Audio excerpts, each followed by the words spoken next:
Islamic Brotherhood Television. Bismillah, walhamdulillah, wassalatu wassalamu ala rasulillah wa ala alihi wa sahbihi wa mawalah.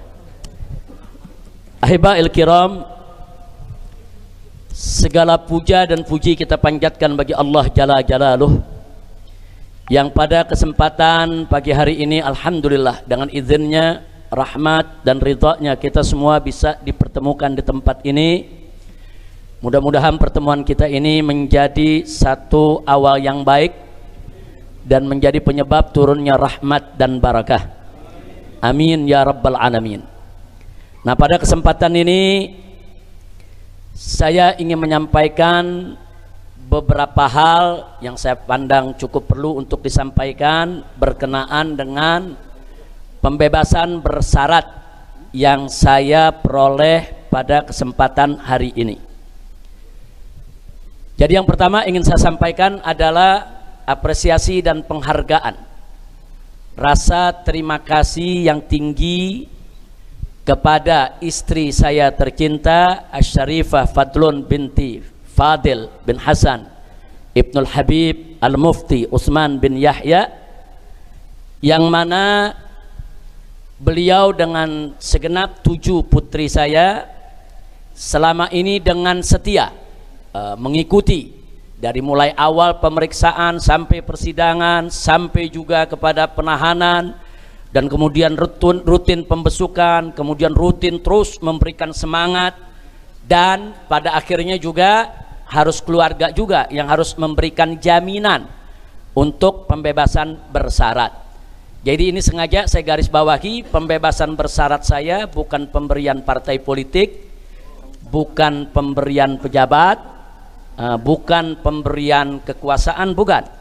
Tapi ini merupakan satu proses hukum yang nanti akan dijelaskan oleh para pengacara saya, dan yang memberikan jaminan adalah istri saya tercinta Syarifah Fadlun binti Fadil bin Utsman bin Yahya. Nah, mudah-mudahan kita doakan beliau dengan saya punya 7 putri semua senantiasa diberikan oleh Allah ridhonya, dipanjangkan umur dalam taat dan ibadah, sehat walafiat, dijauhkan daripada segala bala dan musibah, amin ya rabbal alamin. Nah, kemudian berikutnya apresiasi yang tidak kalah pentingnya untuk saya sampaikan, yaitu kepada rekan-rekan seperjuangan yang luar biasa. Selama saya menjalani proses penahanan, luar biasa perjuangan mereka untuk selalu bukan hanya sekedar memberikan semangat, tapi juga selalu kita sharing informasi dan berbagi informasi dalam rangka untuk kita bisa mendapatkan pembebasan bersyarat ini. Yaitu diantaranya adalah di samping saya Syekh Yusuf Marta, yaitu selaku pimpinan daripada Ketua Umum KNPF dan juga sekaligus Ketua Majelis Syuro PA 212, dan juga seluruh pengurus dari Dewan Pimpinan Pusat Front Persaudaraan Islam yang dinakodai oleh penasehat pusat daripada DPP FPI, yaitu Al-Muhtaram Kiai Haji Buya Ahmad Qurtubi Jailani. Jadi saya sampaikan di sini, beliau-beliau ini luar biasa. Kita hampir seminggu atau 2 minggu sekali selalu melakukan rapat rutin, pertemuan rutin untuk membahas segala sesuatunya, bagaimana supaya proses pembebasan bersyarat ini berjalan lancar. Termasuk kalau ada yang bertanya, kenapa kok ini nggak diumumkan? Nah, tadi sudah dijelaskan oleh Syekh Yusuf Marta, ini nggak diumumkan karena kita punya prosedur ini perjalanannya dari menit ke menit, detik ke detik. Sedikit salah, PB kita bisa batal ya, ikhwan. Nah, maka itu betul-betul kita jaga sedemikian rupa, jangan sampai dalam pembebasan bersyarat ini belum apa-apa kita sudah melakukan pelanggaran. Karena kalau sudah melakukan pelanggaran, saya akan ditangkap lagi tanpa sidang. Dan saya harus melanjutkan lagi untuk ditahan selama 1 tahun tanpa remisi. Nah, karena itu jadi tolong dimaklumi kenapa ketua daripada pengacara dan seluruh advokat begitu hati-hati di dalam memberikan informasi soal pembebasan bersyarat. Nah, alhamdulillah semalam saya sampai jam 9 malam masih ada di Bapas, kita menyelesaikan semua administrasi didampingi oleh Syekh Yusuf dan para pengacara. Dan tadi pagi setelah sholat subuh langsung dijemput, dibawa ke rutan Cipinang, Kemudian di sana juga kita menyelesaikan semua administrasi dan alhamdulillah semuanya lancar. Insya Allah nanti akan disampaikan soal prosedur hukumnya oleh para pengacara kita. Nah itu pertama, kedua yang ingin saya sampaikan. Ketiga, juga apresiasi dan penghargaan yang sangat tinggi ingin saya sampaikan kepada seluruh tim pengacara, kepada seluruh tim hukum yang sudah berjuang habis-habisan dari mulai penyidikan di BAP oleh kepolisian sampai pelimpahan ke kejaksaan sampai digelar pengadilan. Bahkan sebagaimana Anda tahu saya divonis waktu itu 4 tahun penjara. Kemudian bagaimana para pengacara terus berjuang di tingkat banding. Di tingkat banding kita masih kalah ya kawan. Kemudian para pengacara berjuang lagi di tingkat kasasi dan akhirnya dari 4 tahun berubah menjadi 2 tahun sehingga saya bisa mendapatkan pembebasan bersyarat pada hari ini. Andai kata tetap tidak diturunkan 4 tahun, masih 2 tahun lagi belum bisa keluar kita ya kawan. Nah ini artinya ini perjuangan yang luar biasa. Karena itu saya sampaikan sekali lagi kepada semua tim pengacara, tim advokat. Ini tim advokat kita ada yang tampil di sidang, ada juga yang di belakang tapi mereka membuat legal opinion yang luar biasa. Seperti Dr. Abdul Khair, seperti Pak Ari dan lain sebagainya. Jadi sekali lagi kita sampaikan kepada seluruh tim advokat yang ada, terima kasih banyak. Dan jazakumullah khairal jaza, dan tolong dimaklumi kadang-kadang advokat kita omel-omelin juga ya ikhwan. Ini advokat salah sedikit kita ngomel, salah sedikit wah udah habis-habisan udah. Jadi saya minta maaf kalau dalam proses selama ini mungkin ada kata-kata yang apa namanya kasar, keras, atau memang kita terlalu banyak apa namanya hal-hal yang kita tuntut dari pengacara untuk bekerja lebih ya ikhwan. Habib Ali ini pontang panting sama Pak Aziz Yanuar. Begitu kadang-kadang kerja 24 jam mundar mandir ke rutan ya ikhwan. Sekali lagi saya sampaikan terima kasih kepada seluruh tim pengacara yang ada tanpa saya sebut satu persatu nama-nama mereka. Dan kemudian yang terakhir saya sampaikan terima kasih yang tinggi dan penghargaan yang setinggi-tingginya untuk seluruh habaib, ulama, kiai, umat yang saya tahu dan saya mendengar kabarnya di mana-mana tidak henti-henti mengirimkan doa ya ikhwan.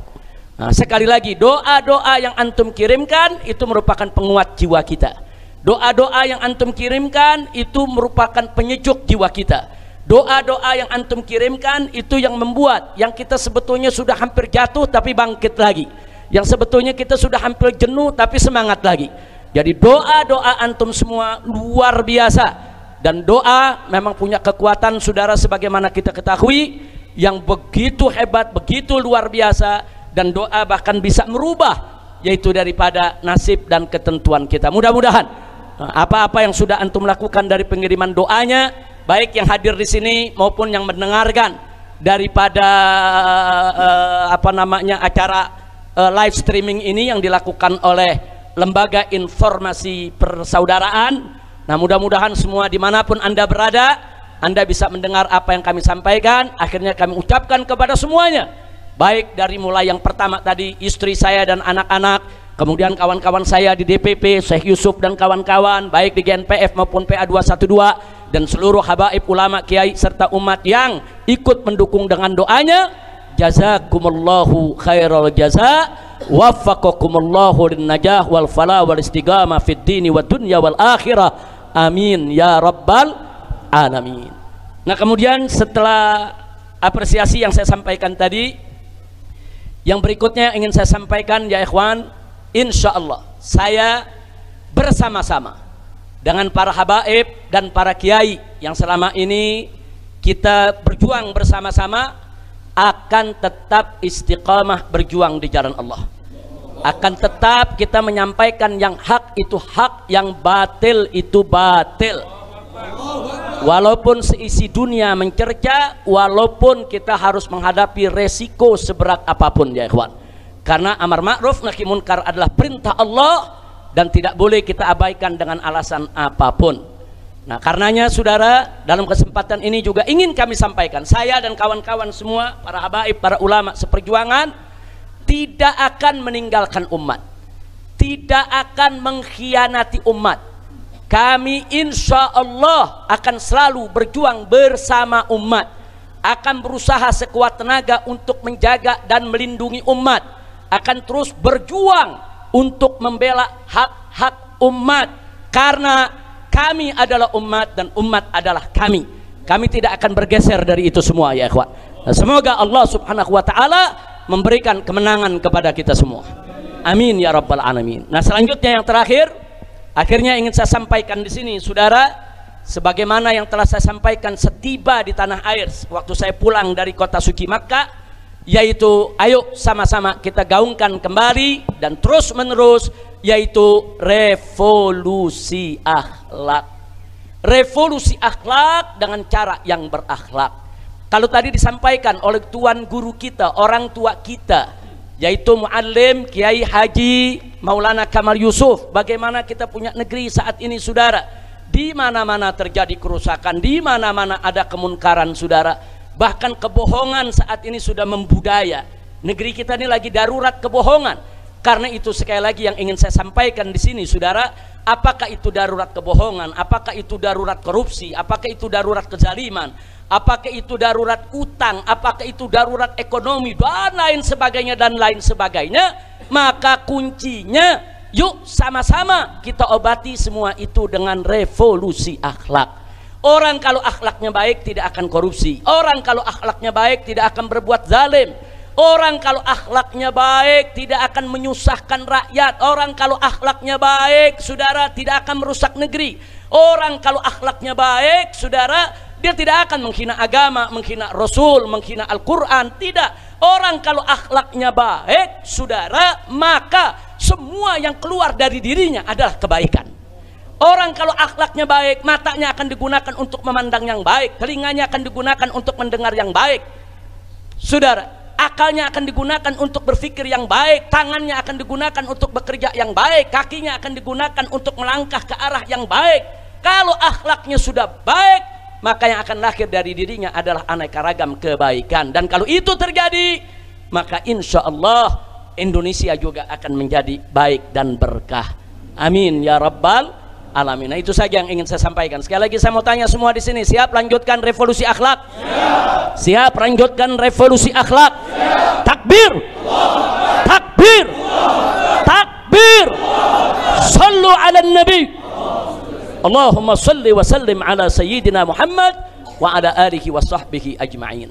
Nah, ini yang ingin saya sampaikan kepada semua, dan sekali lagi saya mohon maaf. Ini melalui siaran daripada Lembaga Informasi Persaudaraan, saya minta maaf kepada kawan-kawan, kepada semua yang selama ini ikut peduli kepada perjuangan kita, tapi kalau pada hari ini mungkin tidak diundang atau tidak tahu saudara, atau terlambat kabar beritanya sampai, tolong dibukakan pintu maaf yang sebesar-besarnya. Bukan dengan sengaja kami ingin menutup-nutupi berita ini, tapi ada prosedur-prosedur yang sangat sensitif yang kami jalani. Salah sedikit aja, pembebasan bersyarat nggak jadi ya kawan. Dan pembebasan bersyarat saya ini, saya berstatus mulai saat ini sebagai tahanan kota. Jadi bukan saya bebas murni begitu aja. Saya saat ini berstatus sebagai tahanan kota. Ini dan setiap bulan saya harus membuat laporan saudara, dan saya tidak boleh keluar kota atau keluar pulau atau keluar negeri kecuali dengan izin tertulis, yaitu dari instansi yang sudah ditentukan. Nah, karena itu sekali lagi saya boleh terima tamu, saya boleh bertamu, saya boleh bersilaturahim, saya boleh mengajar ya ikhwan, tapi ada beberapa hal yang memang harus dijaga, yang tidak boleh saya lakukan. Nah, tapi sama sekali itu tidak akan mengurangi semangat juang kita, dan itu insya Allah juga tidak akan mengurangi semangat revolusi akhlak kita, dan itu insya Allah juga tidak akan mengurangi saudara perjuangan kita untuk menyelamatkan Indonesia yang tercinta dari segala kedaruratan insya Allah. Nah, itu yang saya mau sampaikan, mudah-mudahan Allah berkahi kita semua. Nah, selanjutnya kita, sebelum saya tutup, saya persilahkan kepada tim pengacara untuk menyampaikan apa yang semestinya disampaikan. Tafadhol. Baik, terima kasih kepada Habib. Izin abang-abang sekalian. Baik, saya singkat, saya akan sampaikan press release tim advokasi